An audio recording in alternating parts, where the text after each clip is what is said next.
Ese nawe waba wararebye video ukumva bavuga ngo urebe muri description, wenda ngo bashyize link y'ibicuruzwa, wenda bashyize link y'ahantu bari gutanga akazi, bakakubwira ko bashyize link y'ibintu bijyanye, bakakubwira ati uze kureba muri description.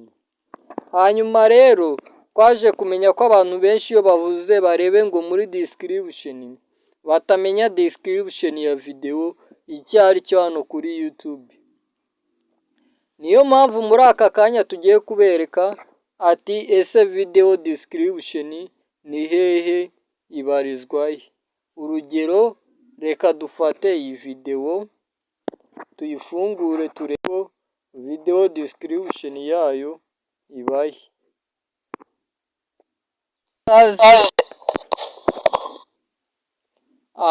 Tugiye kureba ngo video description y'iyi video iri hehe. Urabona iyi video niho bakisohora, ariko kubera ko iyo bavuze ngo video description utamenya uyishakira, nibyo tugiye kureba.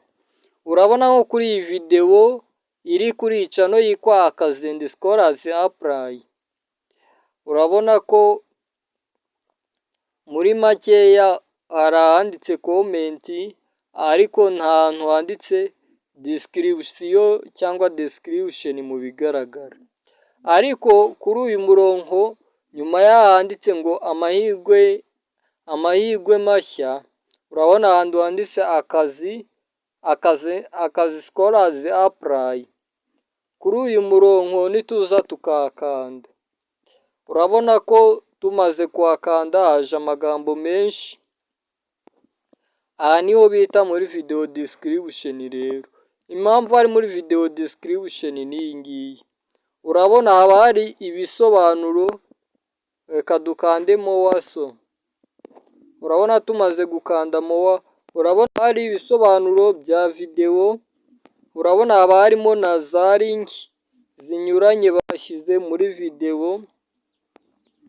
Mbega aha muri video description ngira ngo urabona ko ariho baza bagatangira amakuru yose arambuye. Aha niho rero bita muri video description. Ngira ngo urabibona ko ijambo description riba rinarimo. Reka dushake indi video tureba nayo.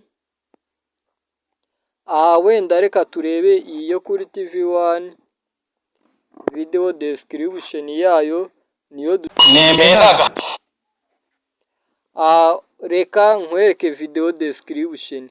Urabona ahantu handitse more, tuhakandeho. So urabona tumaze kuhakandaho video description, urabona ahantu handitse TV1 Rwanda habanje urwego. Aha ni muri video description. Urabona nta magambo menshi biriwe bashyiraho, ariko ubundi iyi niyo video description. Aya magambo mubona hejuru ya video description yandikishije umukara, aya niyo kwita title ya video. Muri make uyu munsi icyo twari tugamije yari ukurebera hamwe ati ese video description iba hehe. Wenda urabona ngiriwe ubuntu, iyi ni video nayo iyi ni post story, ariko ubundi kuri video haba hariho video description. Reka turebe video description yayo, nayo turaza dukande hano. Urabona ko tumaze kuhakanda, iyi ni video description. Iyo ugeze hano ukanda more kugira urebe ibikubiye muri iyo video byose. Urabona hagiye harimo link zitandukanye. Iyi niyo video description muri maya. Iyo bavuze video description ujye umenya ko ugomba gukanda ku magambo ari munsi ya title ya video cyangwa inyuma y'izina rya channel.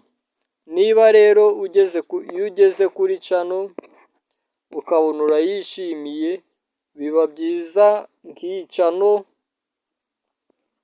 ubaye wayishimiye biba byiza yuje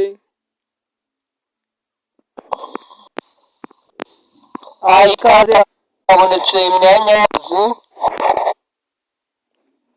Biba byiza yuje ugahita ukanda like. Ahangaha rwose iyo umaze gukanda like uhita utanga comment hano. Aba ari byiza iyo ari channel wakunze uba ugomba kuyishyigikira muri ubu buryo. Ndabashimiye rero mwebwe twabanye muri iyi video. Icyo nari ngamije ari ukubereka uko wareba cyangwa uko wamenya ahantu bita muri video description. Ngira ngo kwese twamaze kubibona. Niba ari ubwa mbere wari ugeze kuri iyi channel rero kanda subscribe kubera ko hari byinshi byiza tugufitiye. Uduheze like kubera ko turayikwiye. Uze no muri comment utubwire ikindi kintu wumva ko azagukoreraho muri video itaha. Iyi ni TKAB Rwanda. Nge ndi Ami Byiringiro. Duhure muri video itaha.